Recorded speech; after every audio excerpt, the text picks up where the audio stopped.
దీన్ని utility press అంటామండి. So బేసిక్గా మనం ఐరన్ మ్యాన్ ఎలా చేస్తారండి, మనము ఈ విధంగా ఐరన్ చేస్తారు సరేనా.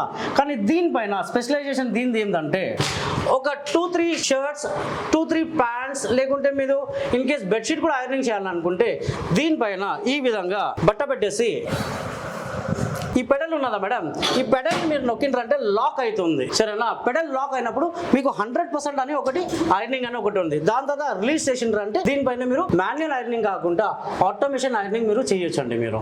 రైట్, సో ఇక్కడ చూపిస్తాను కమ్ సార్. లేదు మనకు బడ్జెట్ ఫ్రెండ్లీ మిషన్ కావాలంటే this is called steam iron table అంటామండి. సో దీనిపైన ఇది మల్టీపర్పస్ టేబుల్ అండి. మీరు ఇప్పుడు ఇందాక చూసిండ్రు కదండి వర్క్ ఉన్న సారీస్ కానివ్వండి, అలా కాకుండా మీకు వర్క్ ఉన్న ఏదైనా బట్ట గాగ్రా కానివ్వండి, ప్లాజోస్ కానివ్వండి, ప్యాంట్స్ కానివ్వండి, షర్ట్స్ కానివ్వండి, ఏదైనా దీనిపైన ఐరన్ చేయొచ్చండి. 4x3 టేబుల్, దీని బట్టి ఒక 10 litres boiler and this is 900 watts steam iron box అండి. స్టీమ్ ఐరన్ బాక్స్ కి ఇంకా కోల్ ఐరన్ బాక్స్ కి డిఫరెన్స్ ఏంటండి, ఇప్పుడు కోల్ ఐరన్ బాక్స్ కానివ్వండి లేకుంటే ఎలక్ట్రిక్ బాక్స్ కానివ్వండి, మీరు బట్ట పైన ఎప్పుడైతే పెడతారో ఒక బ్రౌన్ కలర్ మార్క్ అని ఒకటి వస్తుంది మేడం, ఫ్యాబ్రిక్ ని పార్ట్స్ ఇస్తుంది. దీనిపైన అలాంటిది డ్యామేజెస్ ఉండదు.